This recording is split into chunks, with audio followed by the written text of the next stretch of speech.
से बोली शिव शंकर भगवान की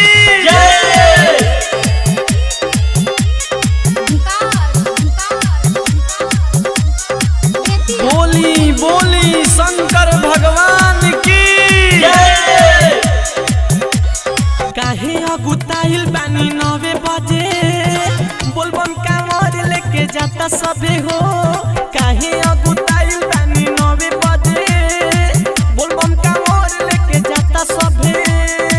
साड़ी गिरुआ रंग दी मांगवाई लेके लोटिया में जल बम बोला हरदम हमरा कांवर के पावर बढ़ाई भोले दान। बांधी कांवर में घंटी संगे जइहे मोरा आंटी उनका कांवर के पावर बढ़ाई भोले दान।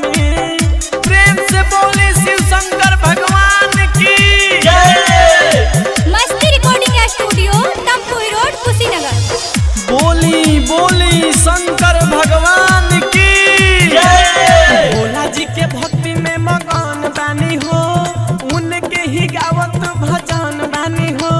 भूखल बानी सावन के सोमारी पिया दर्शन दिहे त्रिपुरारी पिया। टिकेनु भांग रौरा जानी भंगवाई लेके लोटिया में जल बम बोला हरदम हमरा कांवर के पावर बढ़ाई भोले दान। बांधी कांवर में घंटी संगे जइहे मोरा आंटी उनका कांवर के पावर बढ़ाई भोले दानी। प्रेम से बोली शिव शंकर भगवान की जय। बोली बोली शंकर भगवान की जय।